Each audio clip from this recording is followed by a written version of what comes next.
YouTube, what is going on, Lakers family? In today's video, we got some huge news in the NBA involving the Los Angeles Lakers and the whole Dejounte Murray situation with the Atlanta Hawks. Well, today we got some recent news and reports coming out that the Atlanta Hawks are asking for Reaves, that they want him over there from the Lakers in a Dejounte Murray trade, and that's the reason why this trade has been, holding up. It hasn't happened. And I'm not really surprised about this because I said so many times in this channel that I won't even be surprised if this Dejounte Murray trade does drag until the trade deadline or even before the trade deadline, which is on February 8th. And today is February 1st, so we're about 7 days away from the trade deadline, which I'm super excited. I'm so hyped, man. Now, according to, NBA insider Adrian Wojnarowski of ESPN is basically saying that star Dejounte Murray isn't a member for the Lakers yet because the Hawks went on Reaves still. And we got a trade update involving the trade deadline for the Lakers, involving, Adrian Wojnarowski of ESPN saying that the Lakers have talks with the Atlanta Hawks about Dejounte Murray coming to LA, but the Hawks still want Austin Reaves in this deal, and talks have not moved along because of Atlanta's incentive on Austin Reaves. Now, the Lakers and the Hawks are expected to talk back once again before the deadline does pass about Dejounte Murray coming to the Lakers. So there are some, players who have been linked to the Lakers heavily targeted, like a Bruce Brown Jr. from the Raptors, once again mentioned as a top trade target for the Lakers. And there's other potential suitors like the Knicks, a big market, and other, contenders also interested in Bruce Brown Jr. But we'll see what happens in the trade deadline. Now, we'll say Adrian Wojnarowski, says that Lakers players and fans should, temper their expectations for, this year's trade deadline, which he did quote this, and they should wait until they do have their 3 future available first-round picks to trade this offseason in the summer in the NBA draft. So that might be their best bet to find another impact player. So the Lakers are looking for a bona fide superstar player, a bucket like Donovan Mitchell or Trae Young in the offseason. So what is the best thing the Lakers should do? Should they stat pat? Because to be honest, guys, this would be another wasted season, right? You got LeBron James, who's healthy. He's still dominating, playing the way he is at age 39. He's the oldest player in the NBA. He's in year 21, which is actually insane.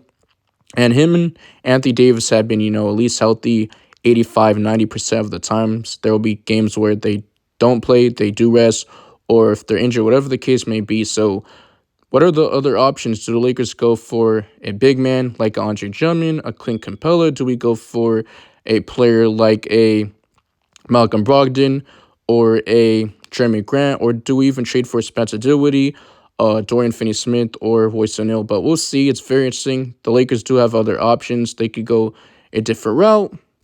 Now, I will say the Lakers did offer D'Lo, not Gabe Vincent, our rookie, J.O. Ficino, my apology, and, some draft picks, draft compensation to the Hawks, who does have the same agent as Rich Pofklutz Sports Group as Lakers stars LeBron James, Anthony Davis, Dejounte Murray, and the Hawks was, resistant to the inclusion of, D'Angelo Russell unless a third team could, be found to take on D'Angelo Russell's contract.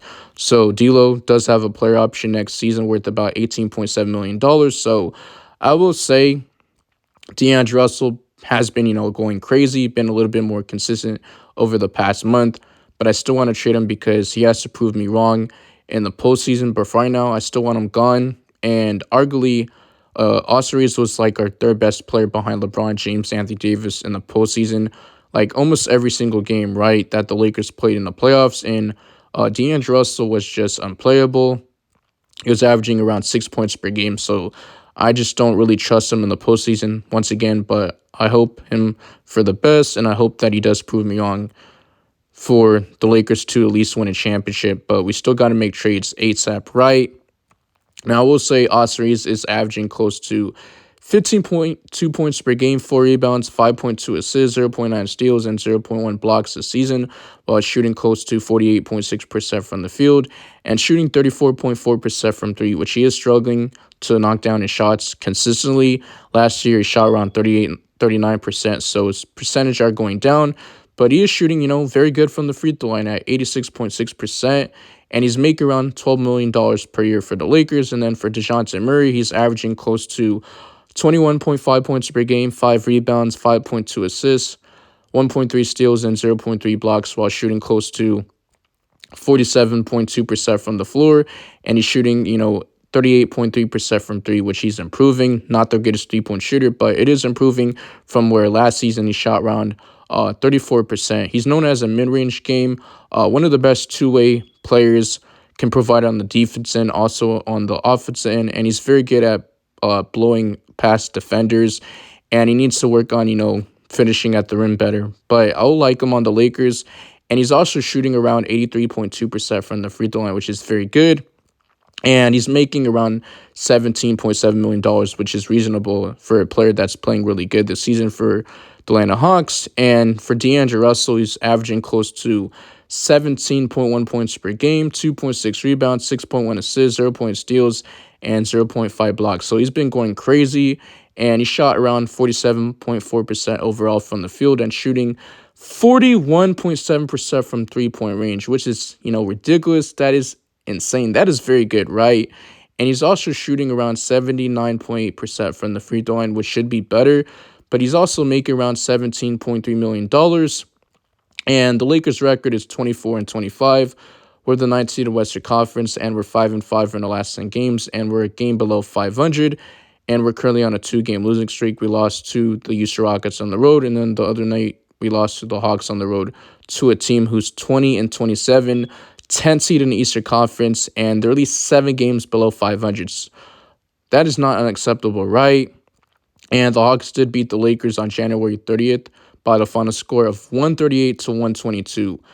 The Lakers gave up 138 points to a team that's not even that great defensively, 7 games, below 500, and they had at least 7 guys in double figures, double digits. You get what I'm trying to say? So the Hawks team are just not a very good team. I feel like they should, build around Jalen Johnson, keep Trae Young, or maybe even trade him, right? But I think they mainly want to keep those 2 players, trade everybody else. They're willing to, add Clint Capella, Bogdan Bogdanovic, or sharpshooter, and also a Sadiq Bey to the Lakers if the Lakers are willing to trade Austin Reaves. But it doesn't look like that's going to happen. Now, I will say the Lakers, they have to do better. They have to make trades ASAP because we need to make a trade sooner rather than later. It's getting out of hand.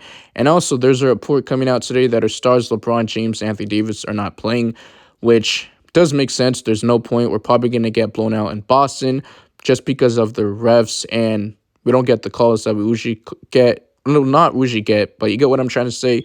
Boston, they always get the calls, and you know how it is, the Lakers and Celtics rivalry. And even if LeBron James and Anthony Davis both played today, I still think we would have lost, but we had a better chance of at least winning.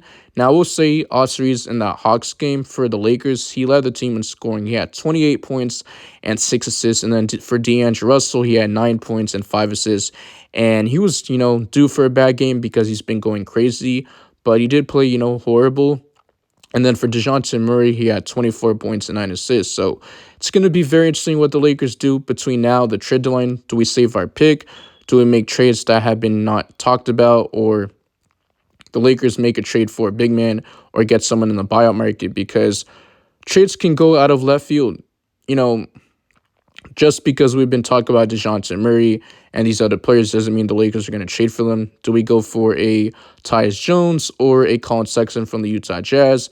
Because we need a point guard that can, fill that void, fill that role, especially if, D'Angelo Russell is traded, or we need a backup, especially if Gabe Vincent comes back. He's been injured. He's only played 5 games for the Lakers. Or do we even trade him to use some other pieces, or Rui Hachimura? I'm not sure where Rui Hachimura would go.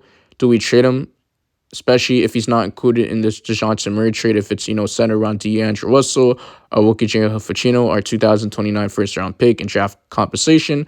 But Lakers fans, you guys let me know in the comment section how do you guys feel about today's video. Drop a like, smash the subscribe button, turn on notification bell so you guys get notified for future Lakers content, whether if that's rumors, trades, updates, and also follow my socials. The link will be in the description. And I'm going to put the link in the description so you guys can go check out the source on NBA Analysis Network. And I'm out of here. Peace.